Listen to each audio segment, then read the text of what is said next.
नमस्कार, आप देख रहे हैं बिज़नेस टुडे बाज़ार। मैं हूं हर्ष वर्मा। एक बार फिर मैं आपके सामने हाज़िर हूं। आज जो ये वीडियो है काफ़ी ख़ास है, काफ़ी दिलचस्प भी है। मैं आपको बताऊं कि ये जो पूरी वीडियो है लोकसभा के चुनावों के बाद को लेकर एक रिपोर्ट आई है और ये रिपोर्ट जो है काफ़ी सारी चीज़ें बताती है। यहाँ पर इस रिपोर्ट को आपको दो नज़रिए से समझना चाहिए।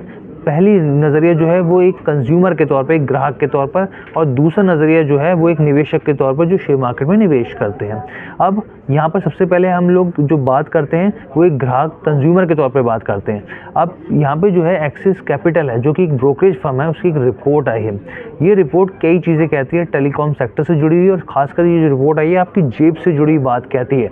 इसमें कहा गया है कि लोकसभा चुनाव जैसे ही ख़त्म होंगे जो टेलीकॉम कंपनियां हैं वो टैरिफ प्लान में आपके इसमें अच्छा खासा इजाफा कर सकती हैं। ये इजाफा कितना कर सकती हैं ये मैं आपको बताऊंगा, और आपका प्लान कितना महंगा हो सकता है पूरा कैलकुलेशन मैं आपको समझाऊंगा आपके प्लान के हिसाब से। लेकिन उससे पहले आपसे गुजारिश है कि हमारे चैनल बिजनेस टुडे बाजार को लाइक शेयर सब्सक्राइब करना मत भूलेगा। और साथ ही हम लोग बताएंगे आपको कि ये जो प्लान जब बढ़ेंगे यहाँ पे जो टैरिफ देखने को मिलेगा तो कौन से ऐसे स्टॉक्स हैं जिनको फ़ायदा देखने को मिल सकता है। तो यहाँ पर देखिए जो रिपोर्ट आई है यहाँ पे एक्सिस कैपिटल की, उनका साफ तौर पे कहना है कि जो मोबाइल ऑपरेटर्स है जो कि टेलीकॉम कंपनियां हैं वो टैरिफ में बढ़ोतरी कर सकती हैं। ये अर्बन और रूरल यानी कि शहरी और ग्रामीण इलाके दोनों में होगा।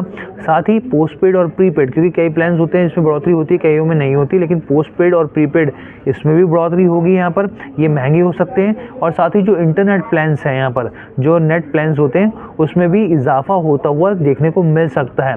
अब यहाँ पर इन्होंने बात करी है आरपो की, मैं आपको हर चीज़ समझाऊंगा। यहाँ पर देखिए इन्होंने साफ तौर पे कहा है जो मोबाइल रिचार्ज में इजाफे की वजह है, जो पीछे जो इसके प्राइस अप्रिशिएट कर सकते हैं लोकसभा इलेक्शन के बाद, इसके पीछे की जो वजह है वो बेसिकली आरपो को लेकर, जो कि प्रति यूज़र रेवेन्यू होता है उसमें इजाफा कंपनियां कर सकती हैं। यहाँ पर उसमें इजाफा होगा तो साफ तौर पर टेलीकॉम कंपनियों को फ़ायदा होगा। इनका साफ तौर पर कहना है कि मौजूदा वक्त में जो टेलीकॉम कंपनियां हैं उनका जो प्रति यूज़र एवरेज रेवेन्यू है, जिसको आरपो कहते हैं, प्रति यूज़र एवरेज रेवेन्यू जो है वो काफ़ी कम है। इसका मतलब ये हुआ कि जो मोबाइल कंपनियां हैं हर यूज़र के ऊपर जितना खर्च कर रही हैं उतना उससे कमाई नहीं कर पा रही हूँ, इसलिए ये जो है इसके प्राइस को अप्रिशिएट करने जा रही हैं। और लगातार जो कंपनियां 5G के ऊपर भी फोकस कर रही हैं, तो ये चीज़ें भी हैं जो कंपनी को मजबूर कर रही हैं। क्योंकि देखिए जब स्पेक्ट्रम कंपनी कोई खरीदारी करेगी, सरकार से स्पेक्ट्रम लेगी तो उसके ऊपर पैसा डालेगी, निवेश करेगी, तो वो उससे वसूलेगी भी ग्राहक के तौर पर। तो इसलिए कंपनी चाह रही है जो आरपू है वो अभी कम है तो इसको वो बढ़ाना चाहती है, और इसी वजह से बढ़ोतरी देखने को मिलेगी। बढ़ोतरी की बात करें तो 25% तक हो सकता है। टैरिफ जो आपके बिल है, टैरिफ प्लान से, उसमें 25% का बढ़ोतरी हो सकती है। अगर मैं आपको समझाऊं, जैसे कि इसको आप समझे कि आपके जेब के ऊपर कितना असर होगा। देखिए अगर आपका 200 रुपये का प्लान है, मान लीजिए आपने 200 रुपये का प्लान लिया है और आप हर महीने रिचार्ज करवाते हैं, तो 200 रुपये के अगर 25% करेंगे तो कितना हो जाएगा, 50 रुपये। तो 50 रुपये का यहाँ पर इजाफा हो जाएगा। इसका मतलब ये हुआ कि अब जो आपका प्लान 200 रुपये का था वो 250 रुपये का हो जाएगा। अब इसके अलावा अगर आप 500 का रिचार्ज करवाते हैं तो 25% कितना हुआ, 500 का 25% करीब 125 रुपये के आसपास हुआ। हाँ, 125 के आसपास हुआ। और अगर आप 1000 रुपये का प्लान लेते हैं तो उसकी वैल्यू 250 रुपये की और बढ़ोतरी हो जाएगी। तो इस तरीके से आपका प्लान जो वो बढ़ता हुआ यहाँ पर दिखेगा।